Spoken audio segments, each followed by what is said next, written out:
Where Have You Gone, Charming Billy? By Tim O'Brien.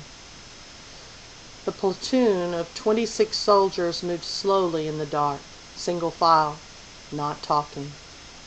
One by one, like sheep in a dream, they passed through the hedgerow, crossed quietly over a meadow, and came down to the rice paddy. There they stopped. Their leader knelt down, motioning with his hand, and one by one other soldiers squatted in the shadows, vanishing in primitive stealth of warfare. For a long time they did not move, except for the sounds of their breathing. The 26 men were very quiet, some of them excited by the adventure, some of them afraid, some of them exhausted from the long night march, some of them looking forward to reaching the sea, where they would be safe. At the rear of the column, First Class Private Paul Berlin lay quietly, with his forehead resting on the black plastic stock of his rifle. His eyes closed. He was pretending he was not in the war, pretending he had not watched Billy Boy Watkins die of a heart attack that afternoon. He was pretending he was a boy again, camping with his father in the midnight summer along the Des Moines River. In the dark, with his eyes pinched shut, he pretended. He pretended that when he opened his eyes his father would be there by the campfire, and they would talk softly about whatever came to mind, and then roll into their sleeping bags, and that later they'd wake up and it would be morning and there would not be a war, and that Billy Boy Watkins had not died of a heart attack that afternoon. He pretended he was not a soldier. In the morning, when they reached the sea, it would be better. The hot afternoon would be over. He would bathe in the sea. He would forget how frightened he had been on the first day at the war. The second day would not be so bad. He would learn. There was a sound beside him, a movement, and then a breathed, "Hey!" He opened his eyes, shivering as if emerging from a deep nightmare. "Hey!" A shadow whispered, "We're moving. Get up." "Okay." "You sleeping or something?" "No." He could not make out the soldier's face. With clumsy concrete hands he clawed for his rifle, found his helmet. The soldier's shadow grunted, "You've got a lot to learn, buddy. I'd shoot you if I thought you was sleeping. Let's go." Private First Class Paul Berlin blinked. Ahead of him, silhouetted against the sky, he saw the string of soldiers wading into the flat paddy, the black outline of their shoulders and packs and weapons. He was comfortable. He did not want to move, but he was afraid, for it was his first night at the war. So he hurried to catch up, stumbling once, scraping his knee, groping as though blind. His boots sank into the thick paddy water, and he smelled it all around him. He would tell his mother how it smelled: mud and algae and cattle manure and chlorophyll, decay, breeding mosquitoes and leeches as big as mice, and fecund warmth of the paddy waters rising up to his cut knee. But he would not tell her how frightened he had been. Once they reached the sea, things would be better. They would have their rear guarded by 3,000 miles of ocean, and they would swim and dive into the breakers and hunt crayfish and smell the salt, and they would be safe.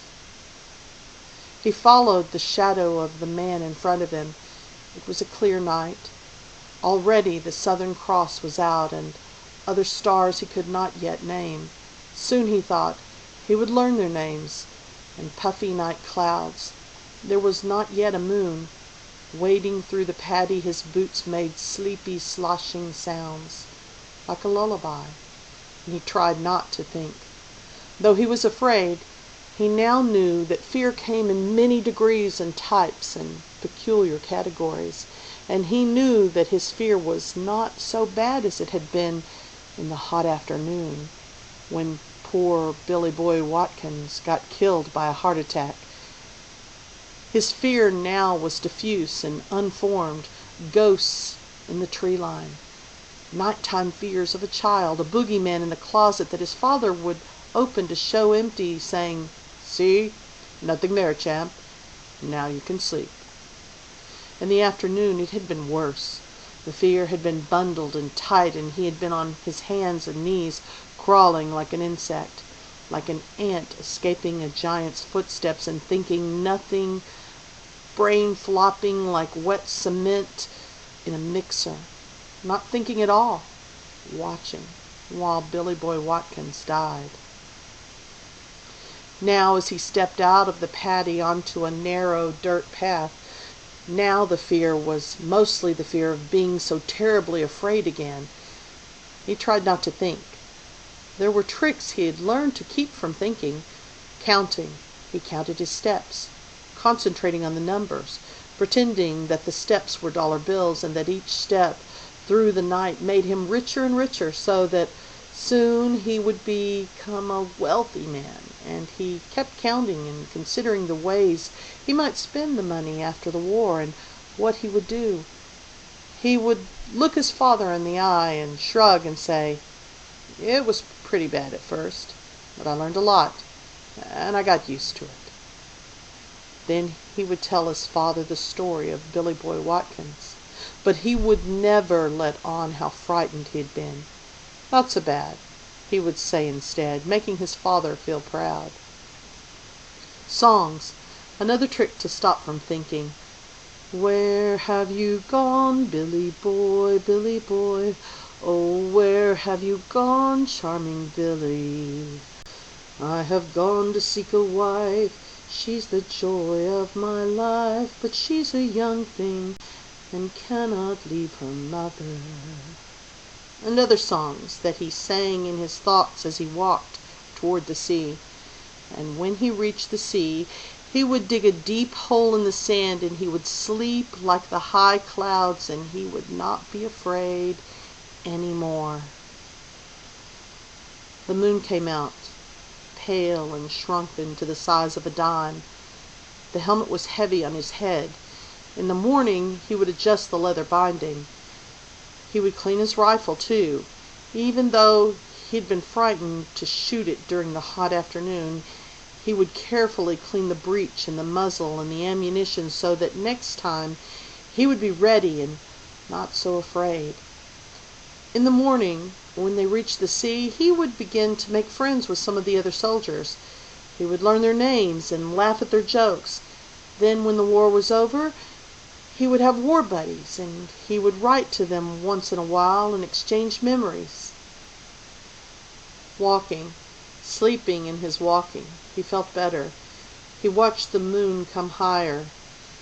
Once they skirted a sleeping village. The smell again, straw, cattle, mildew. The men were quiet. On the far side of the village, buried in the dark smells, a dog barked. The column stopped until the barking died away. Then they marched fast away from the village, through the graveyard filled with conical shapes, burial mounds, and tiny altars made of clay and stone. The graveyard had a perfumey smell. A nice place to spend the night, he thought. The mounds would make fine battlements, and the smell was nice, and the place was quiet. But they went on, passing through the hedgerow and across another paddy and east toward the ocean. He walked carefully. He remembered what he'd been taught: stay off the center of the path, for that was where the landmines and the booby traps were planted, where stupid, lazy soldiers liked to walk. Stay alert, he'd been taught. Better alert than inert. Agile, mobile, hostile. He wished he had paid better attention to the training. He could not remember what they'd said about how to stop being afraid. They hadn't given any lessons in courage, not that he could remember, and they hadn't mentioned how Billy Boy Watkins would die of a heart attack, his face turning pale and the veins popping out. Private First Class Paul Berlin walked carefully. Stretching ahead of him like dark beads on an invisible chain, the string of shadow soldiers, whose names he did not yet know, moved with the silence and slow grace of smoke. Now and again moonlight was reflected off a machine gun or a wristwatch, but mostly the soldiers were quiet and hidden and far away seeming in a peaceful night, strangers on a long street, and he felt quite separate from them, as if trailing behind like the caboose of a night train pulled along by inertia, sleepwalking, an afterthought to the war. So he walked carefully, counting his steps. When he had counted to 3,485, the column stopped. One by one the soldiers knelt or squatted down. The grass along the path was wet. Private First Class Paul Berlin lay back and turned his head so that he could lick at the dew with his eyes closed. Another trick to forget the war. He might have slept. "I wasn't afraid," he was screaming or dreaming, facing his father's stern eyes. "I wasn't afraid," he was saying. When he opened his eyes, a soldier was sitting beside him, quietly chewing a stick of double-mint gum. "You sleeping again?" the soldier whispered. "No," said Private First Class Paul Berlin. "Hell no!" The soldier grunted, chewing his gum. Then he twisted the cap off his canteen, took a swallow, and handed it through the dark. "Take some," he whispered. "Thanks." "You're the new guy?" "Yes." He did not want to admit it, being new to the war. The soldier grunted and handed him a stick of gum. "Chew it quiet, okay? Don't blow no bubbles or nothing." "Thanks, I won't." He could not make out the man's face in the shadows. They sat still, and Private First Class Paul Berlin chewed the gum until all the sugars were gone. Then the soldier said, "Bad day today, buddy." Private First Class Paul Berlin nodded wisely, but he did not speak. "Don't think it's always so bad," the soldier whispered. "I don't want to scare you. You'll get used to it soon enough. They've been fighting wars a long time, and you get used to it." "Yeah, you will." They were quiet a while, and the night was quiet. No crickets or birds, and it was hard to imagine it was truly a war. He searched for the soldier's face, but could not find it. It did not matter much. Even if he saw the fellow's face, he would not know the name, and even if he knew the name, it would not matter much. "Haven't got the time?" the soldier whispered. "No." "Rats. Don't matter really. Goes faster if you don't know the time anyhow." "Sure." "What's your name, buddy?" "Paul." "Nice to meet you," he said, and in the dark beside the path they shook hands. "Mine's Toby. Everybody calls me Buffalo, though." The soldier's hand was strangely warm and soft, but it was a very big hand. "Sometimes they just call me Buff," he said. And again they were quiet. They lay in the grass and waited. The moon was very high now and very bright, and they were waiting for cloud cover. The soldier suddenly snorted. "What is it?" "Nothing," he said. But then he snorted again. "A bloody heart attack," the soldier said. "Can't get over it. Old Billy Boy croaking from a lousy heart attack." "A heart attack! Can you believe it?" The idea of it made Private First Class Paul Berlin smile. He couldn't help it. "Ever hear of such a thing?" "Not till now," said Private First Class Paul Berlin, still smiling. "Me neither," said the soldier in the dark. "God! Dying of a heart attack. Didn't know him, did you?" "No." "Tough as nails." "Yeah." "And what happens? A heart attack. Can you imagine it?" "Yes," said Private First Class Paul Berlin. He wanted to laugh. "I can imagine it." And he imagined it clearly. He giggled, and he couldn't help it. He imagined Billy's father opening the telegram. "So sorry to inform you that your son, Billy Boy, was yesterday scared to death in action in the Republic of Vietnam, valiantly succumbing to a heart attack suffered while under enormous stress, and it is with great sympathy that—" He giggled again. He rolled onto his belly and pressed his face into his arms. His body was shaking with giggles. The big soldier hissed at him to shut up, but he could not stop giggling, and remembered the hot afternoon and the poor Billy Boy, and how they'd been drinking Coca-Cola from bright red aluminum cans, and how they had started on the day's march, and how a little while later poor Billy Boy stepped on the mine, and how it made a tiny little sound, poof, and how Billy Boy stood there with his mouth wide open, looking down at where his foot had been blown off, and how finally Billy Boy sat down very casually, not saying a word, with his foot lying behind him, most of it still in the boot. He giggled louder. He could not stop. He bit his arm, trying to stifle it, but remembering. "War's over, Billy," the men had said in consolation. But Billy Boy got scared and started crying and said he was about to die. "Nonsense," the medic said, Doc Parrott.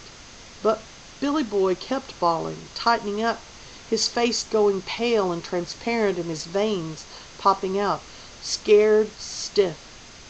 Even when Doc Parrott stuck him with morphine, Billy Boy kept crying. "Shut up!" the big soldier hissed. But Private First Class Paul Berlin could not stop. Giggling and remembering, he covered his mouth. His eyes stung, remembering how it was Billy Boy died of fright. "Shut up!" But he could not stop giggling, the same way Billy Boy could not stop bawling that afternoon. Afterward, Doc Parrott had explained, "You see, Billy Boy really died of a heart attack. He was scared he was gonna die, so scared he had himself a heart attack. And that's what really killed him. I seen it before."